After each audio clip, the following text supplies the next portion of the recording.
Britain. Whereas once monarchs left the country to wage wars, now they go to build allies and represent the nation. Often you do see these very important people, heads of state, the presidents, the prime ministers, starstruck by meeting the royals. It's on royal tours that we can see their true power. I think it's fairly obvious to everybody across the world what the key issues are. They still have a huge amount of influence. I don't think people in the UK really realise how big the royal family is around the world. But it's on these tours that we also gain the rarest of insights. When you're overseas with them, you get a little bit more of an idea of what makes them tick. You are getting an insight into their private lives. They're just like the rest of us. They grieve, they love, they get angry, they get sad. With their every move caught on film, we're able to see what's really going on with the royals. It's fascinating to watch the royals at such close quarters, those moments when the mask slips. I haven't yet worked out a method of splitting my wife in half. From the emotional moments. When Britannia was decommissioned, it was incredibly emotional for them, and the Queen appeared to wipe a tear from her eye. And those of high drama. Despite the level of security, things can still go wrong. You don't know if there's somebody in that crowd who has bad intentions. My eyeballs are bleeding. To the characters changing the royal family forever. Princess Diana really revolutionised what people expect of a royal. Because I'm not a political figure, I am a humanitarian figure. That was Diana. She was courageous. She'd use her celebrity. With experience of hundreds of royal tours, we hear the inside story from those who have travelled with the royals as they reveal We need to change sides. the secrets of the royal tours.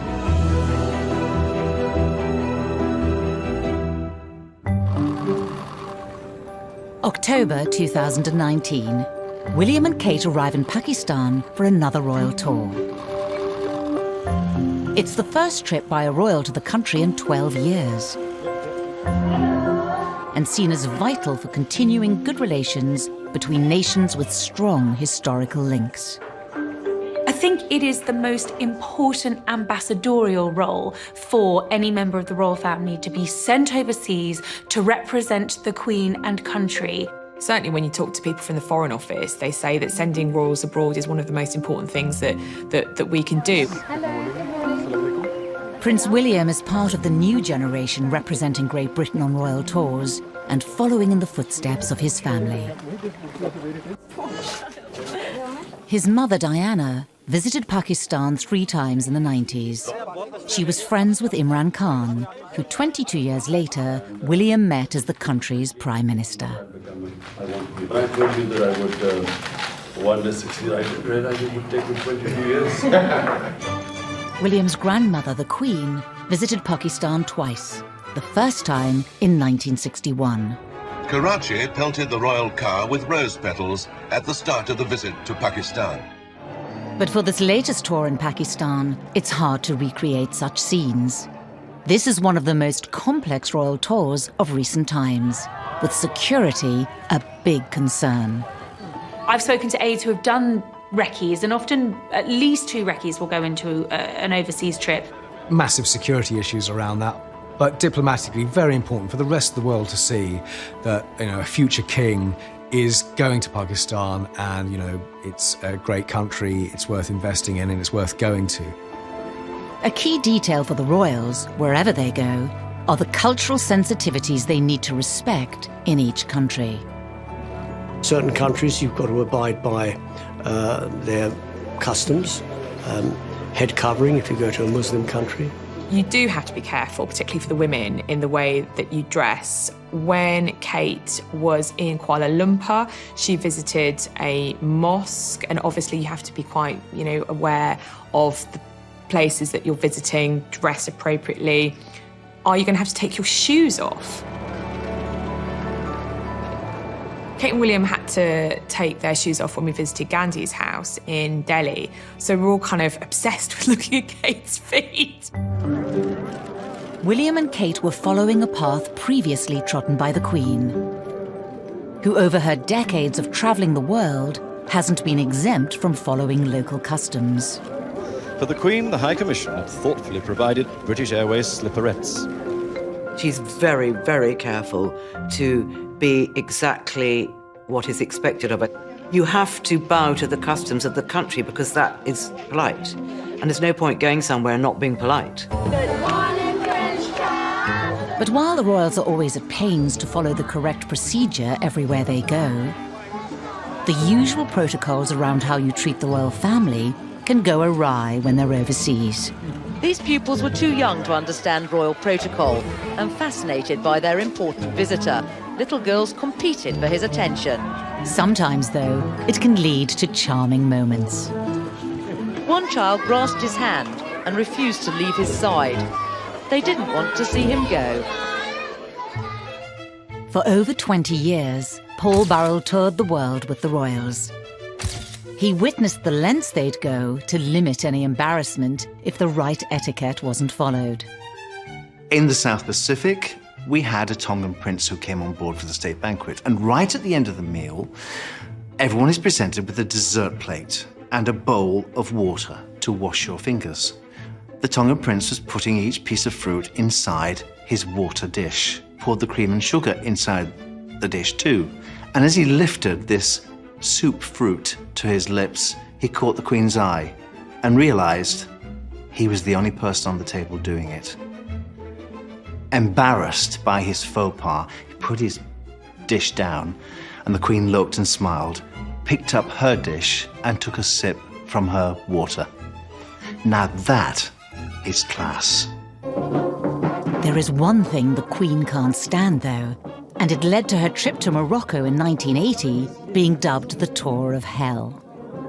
The king was notoriously tardy about punctuality, and he didn't turn up, and he was hours late for the Queen, and the Queen had to wait. I mean, she kept up a fantastic expression, but we learned later that she was absolutely furious that she'd been kept waiting all this time.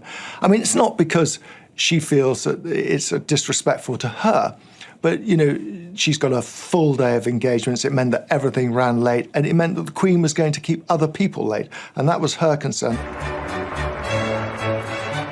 Whatever the stresses and strains of royal tours, for years the royals had the comfort of travelling in their own little part of Britain, the royal yacht Britannia.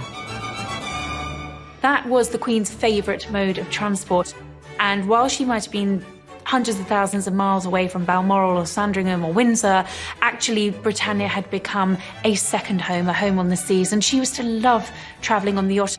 It's always an exciting moment to board a ship, of course. How much more so when it's the first time and when it's the Royal Yacht Britannia and a real voyage of exploration and discovery lies ahead. Her maiden voyage in 1954 saw her carry Princess Anne and Prince Charles to Tobruk to meet the Queen and the Duke of Edinburgh at the end of their 6-month Commonwealth tour. 1 month later, returning to London, Britannia and its royal passengers had a spectacular welcome.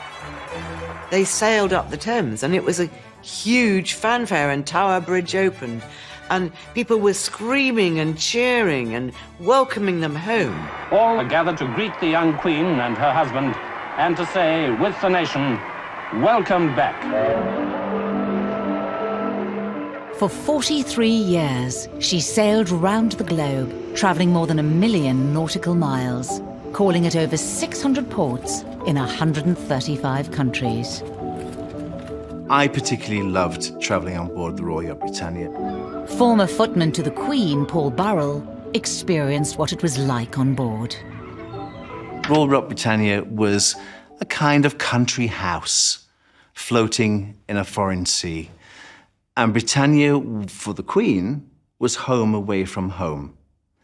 If you ever visit Britannia, you will see how humble it is in many respects. Of course, the Queen slept in a single bed. Prince Philip had his own quarters. But the Queen loved Britannia because of the camaraderie on board. She loved the fact that everybody was working for her and working for that excellence in foreign countries. Whenever the Queen arrived, everything was perfect. We all made sure that we did our best. With all the gifts the Queen received on tour, Britannia could end up looking like a treasure ship.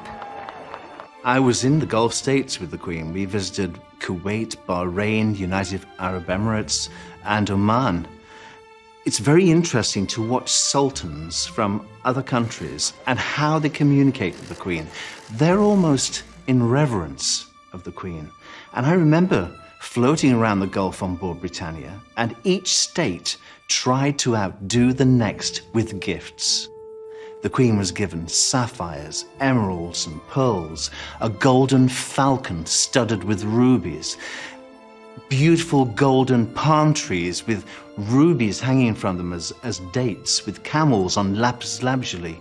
You should have seen the treasure that came back from the Gulf. It was quite amazing. Britannia was the scene of many important gatherings down the years. President of Gambia and Lady Jawara. A place the Queen could host even when she was on tour. And it was somewhere the royals could use their brand of diplomacy. Britannia was a statement of Great Britain, because it wasn't just used by the royal family.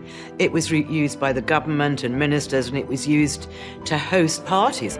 And every time they got to a new country, Britannia would be there on the dockside as a symbol of Great Britain. While Britannia played its role in historic world events like the handover of Hong Kong to China in 1997, it's perhaps best remembered for the more intimate family moments. Prince William tried a small wave. In 1985 in Venice, Prince Harry made one of his first public appearances. Prince Harry was cheerfully unaware of the fuss. Although Prince William stole the limelight. And then Prince William produced the two-handed version of the wave, which happens to be the very Italian way of saying ciao.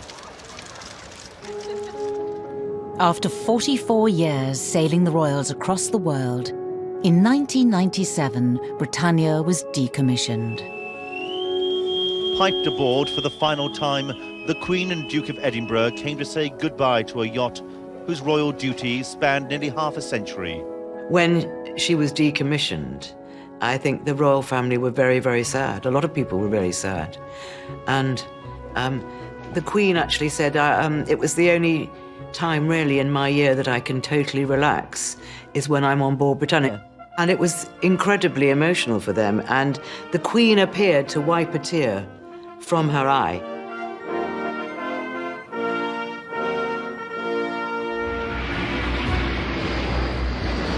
For decades, the Queen and her family have travelled the world, representing the country and giving us some insight into their lives. But in that time, their tours have sometimes been controversial, and they face danger as high-profile targets.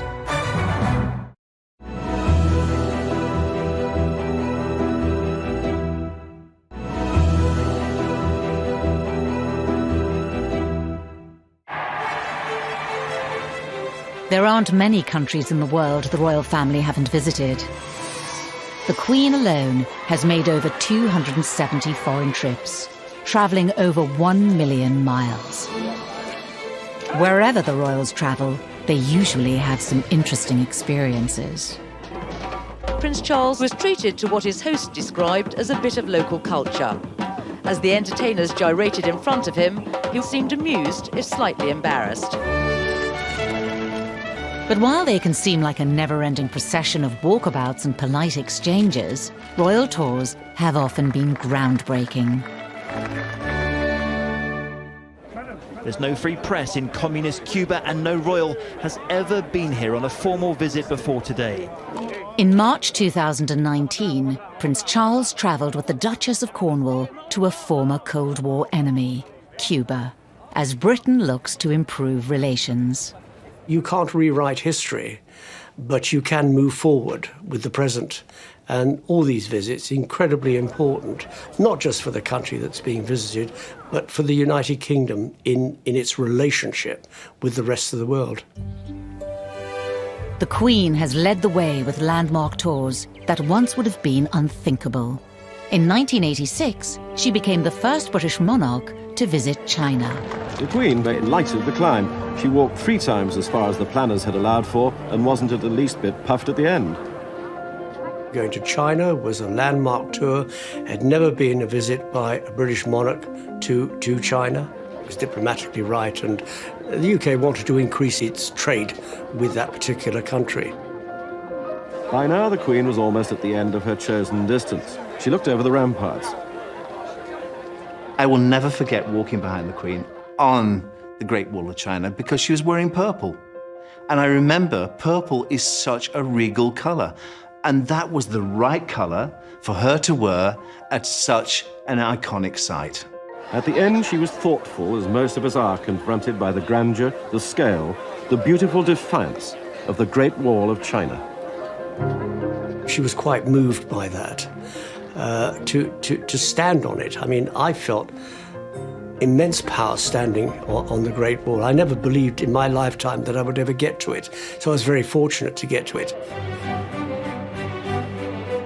In 1994, the Queen similarly made history when, after the disintegration of the Soviet Union, she visited Russia, even staying at the Kremlin.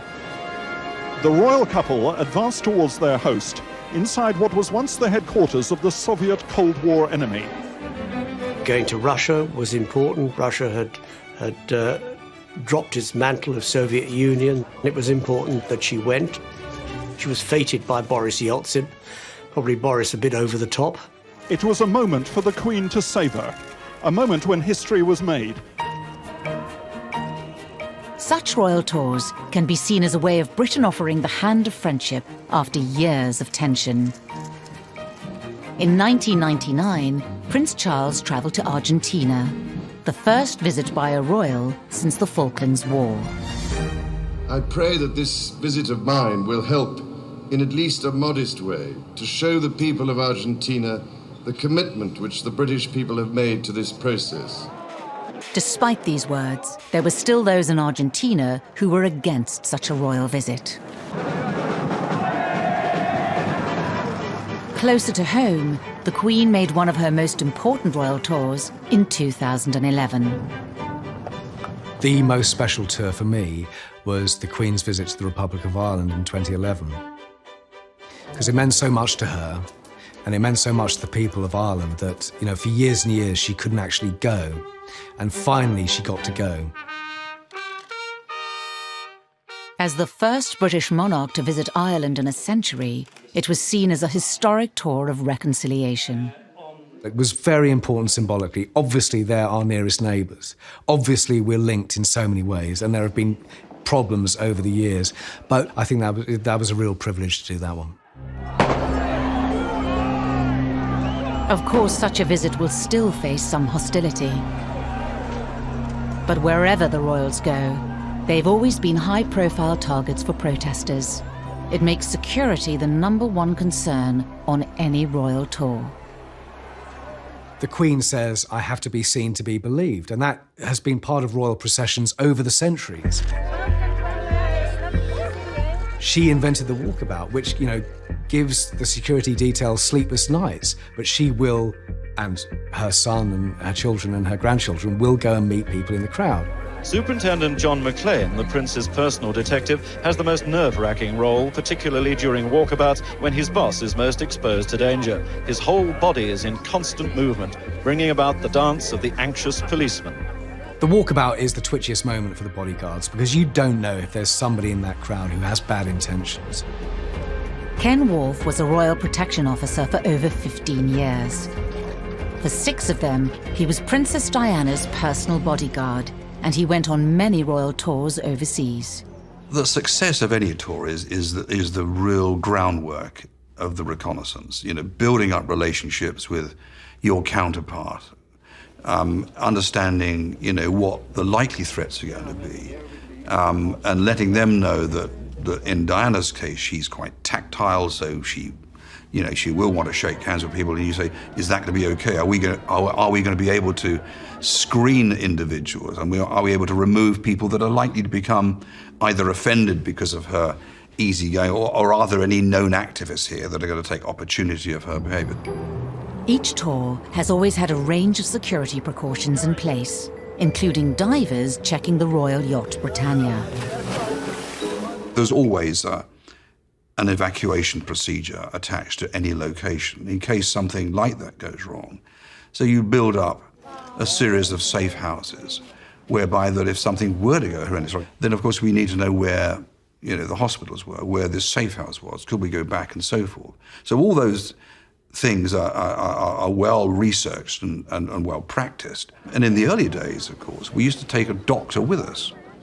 One had to be careful about if there were to be a blood transfusion, are we going to make sure we get the right blood? So we used to take a doctor and our own refrigerator full of blood, and everybody on tour, his or her blood group will be known to that travelling doctor. For the Queen, there have been a number of times she's travelled to parts of the world with security concerns. Perhaps none more than when she went to Jordan in 1984 and met King Hussein, a man who'd survived 12 assassination attempts. There was a lot of controversy and questions as to whether the Queen should be going to Jordan, given the number of assassination attempts on King Hussein. Ahead of her lay 5 days of tightly controlled movements, of high-speed journeys in bulletproof cars, of seeing men with guns virtually every waking moment. But the Queen is quite pragmatic about these things, that if something can be done, it's going to be done. Then you go ahead with the visit. Fortunately, the tour was a success and passed without incident. 2 years later, however, during a trip to New Zealand, there was an attack. 3 eggs were thrown by 2 girls wearing stewards' white coats. They were quickly seized, but security had failed. Luckily, only eggs were thrown by activists protesting about Maori rights. It's one of those events that is what we call a soft-hearted attack. It's embarrassing because what happens, of course, is that when the press get hold of it, they're very critical of the protectors. And so it's always a learning curve. But to be honest, there's not a great deal you can do about it. And you just hope that it isn't a stone, and you deal with it. Despite the level of security and despite the rigor of a good reconnaissance, things can still go wrong. And, if it does, you just have to rely on your own protection team and your gut instincts. However much they plan, it seems royal tours can have their unpredictable moments. Down the years, many of these have been caught on film. It's when things go wrong that royal tours can really come alive.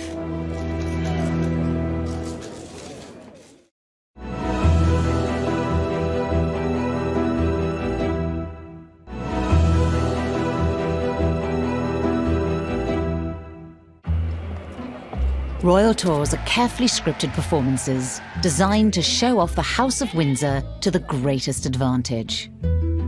There is something about the glamour of the House of Windsor which exceeds any other royal house in the world.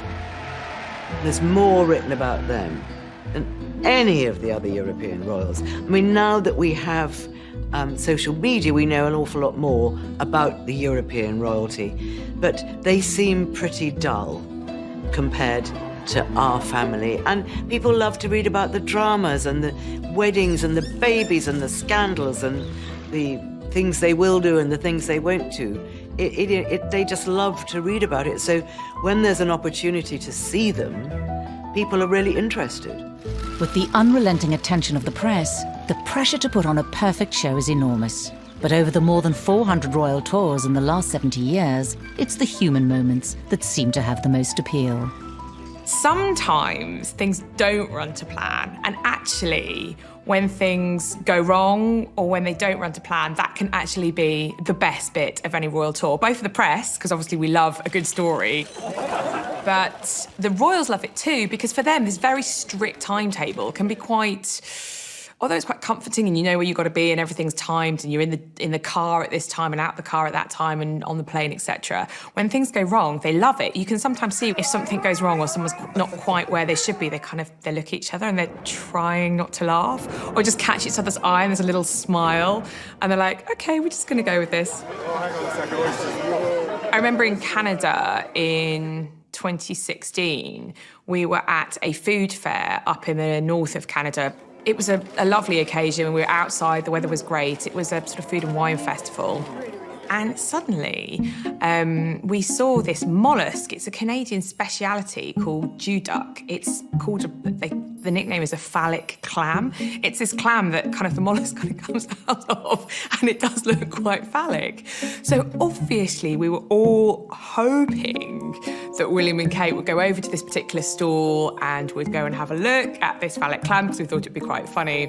And to give William and Kate their due, they were very game. They played along. But to everyone's surprise, suddenly, the guy behind the stall suddenly offered up this Juduck that had been cooked, sautéed with some lovely herbs, and offered it up for them to eat. And William said, oh, lovely, I'll try this. Darling, would you like to have a bit?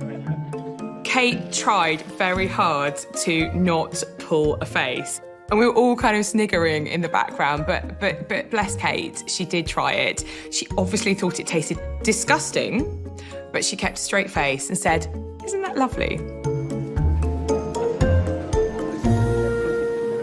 It's fascinating to watch the royals at such close quarters and to get to see how they interact and, those moments when the mask slips, that's all fascinating. But it's also very interesting to see how the heads of state, the presidents, the prime ministers are who the royals are meeting. How you doing, buddy? You doing okay? In 2007, the Queen made her 4th state visit to Washington, and even the president got a little flustered. You helped our nation celebrate its bicentennial in 1976.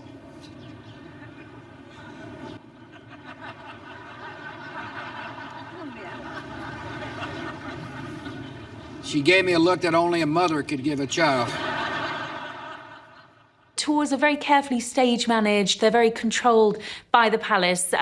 It's why those unscripted moments, the spontaneous moments, always seem to make the biggest stories because they're not what we expected. Meeting a royal in the flesh can be overwhelming, but the royals have proven deft at the human moments that help break the ice. Charles and Diana visited Hungary in 1990. When we went there, the president was not even the president, he was the president-elect, Arpad Gons. And he was quite nervous, and Mrs. Gons was quite nervous at sort of having come out of the shadows of communism. All of a sudden they're in the free world and you've got this famous couple arriving.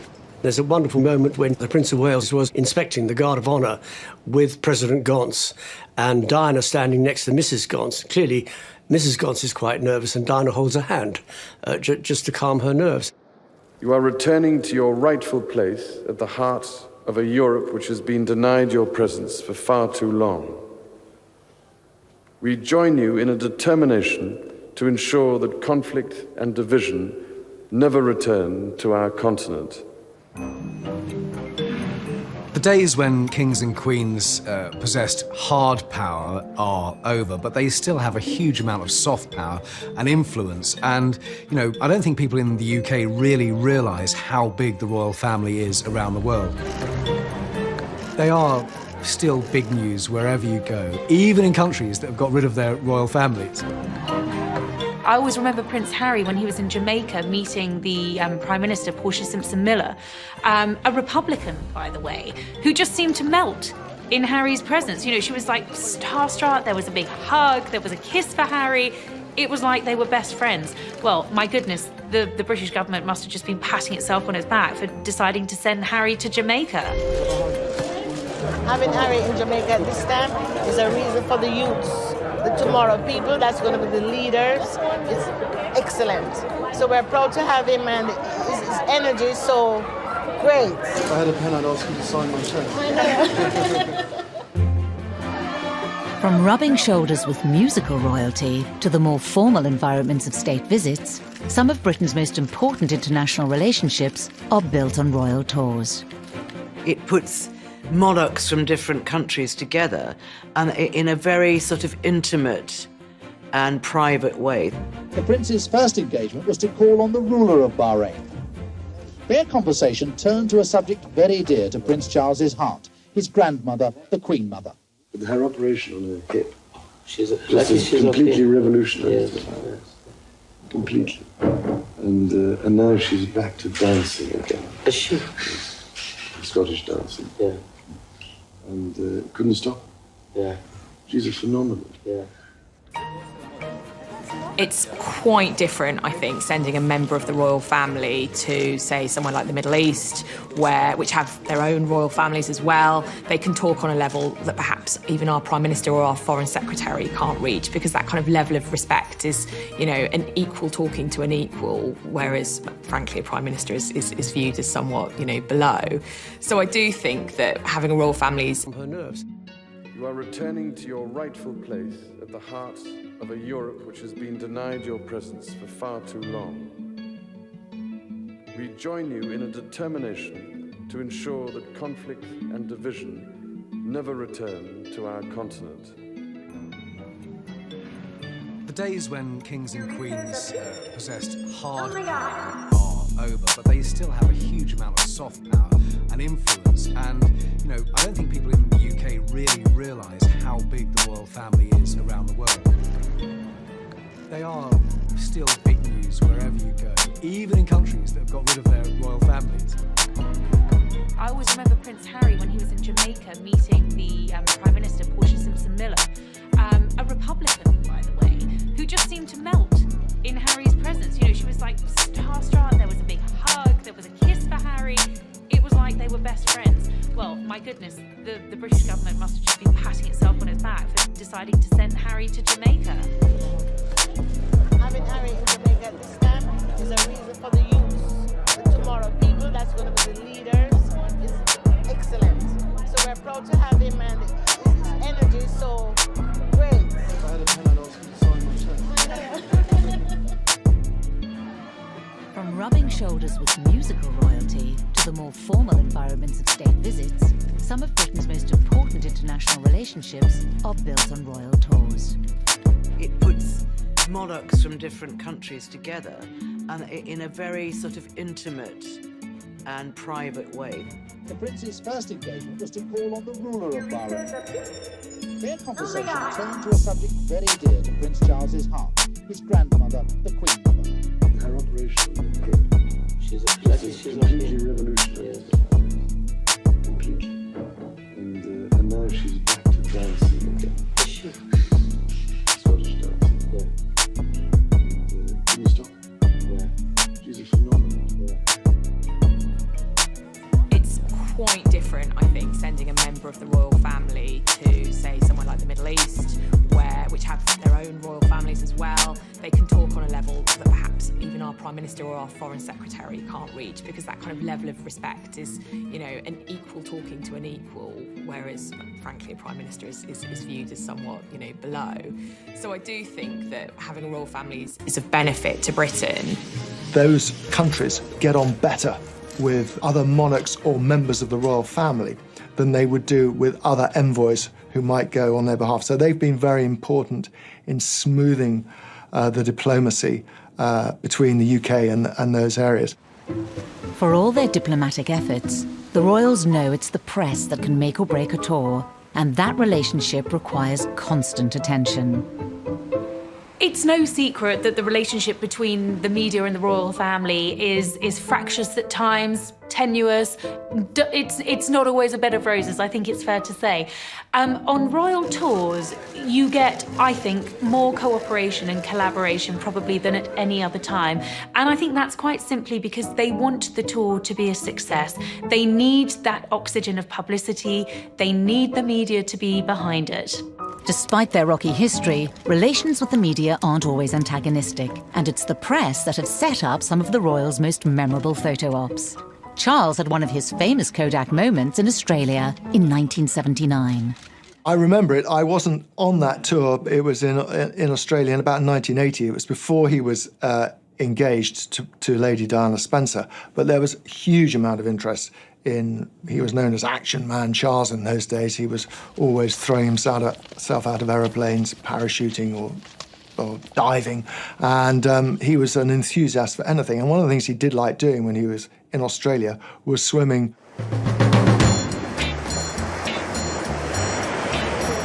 I'm not sure just how coincidental it was that the young lady concerned who threw herself around him and got that great picture of him, that surprised Prince Charles as he emerged from the waves, had actually been put up to it by the travelling photographers. You can't stage the Prince of Wales coming out of the water on a beach, crowded beach, and a girl coming out of the water on a crowded beach, running up to him, flinging her arms around him and giving him a peck on the cheek. Can't stage that. That was a spontaneous movement. Arthur was one of the travelling photographers on that royal tour and has a slightly different version. We just hired a model and in a bikini, I think, and just asked her to run into the surf with him, and she did. And of course, he that real handsome guy, and he looked good in a bathing suit, and he's running out and he's wet and he's laughing and they're running along the beach, and that was it. It wasn't a big deal. I didn't think it was. It was a great image for Charles, and there was a very manly picture of him. And, I think it did his PR and his image a huge amount of good. On the one hand, you could argue that these royal tours are just a pretty picture, but I do think they have a huge positive impact. The face-to-face relationships built on royal tours have become a crucial part of modern royal life. But for the new generation of royals, they have also become an opportunity to pursue a more personal agenda. One of the things you get to see on royal tours is the royals at such close quarters. You get to know what they enjoy doing, and I think you get to have a better understanding of the people rather than the royals that they are.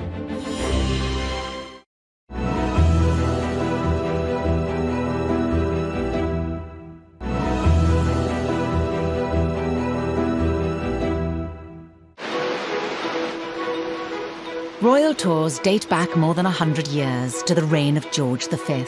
Modern travel has enabled every royal since to tour abroad on behalf of Britain. The royal family's always gone on tour. The famous saying is, I have to be seen to be believed. They've done it domestically and they've done it internationally now in the jet set age as well. And it's about promoting the brand of the royal family. It's the biggest royal family in the world. This is the moment everyone's been waiting for. One of the things that you really see on these tours is that it is about cementing and securing those ties that date back to those early years of the Queen's reign, when she gave up 6 months of her life and left her family to go and forge those connections. It's about making sure that those continue for the decades to come. One by one, the chiefs were presented to Her Majesty and to the Duke. Certainly a memorable and most impressive event during the royal tour of Ceylon, that land of ancient civilization and strong tradition. I do think the Queen and the way she has done royal tours has set the blueprint. But I think with the younger royals, we see their interests coming in a bit more. Harry and William's joint tour in 2010 gave a first indication of how the brothers would seek to rebrand the image of the royals abroad.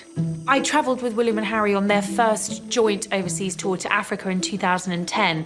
It had been Harry's idea. He wanted to take his brother to go and show him all the work that he was doing in Lesotho. And it was an amazing opportunity to see the brothers interact. An 8-foot rock python was ceremonially draped across the shoulders of the second and third in line to the throne.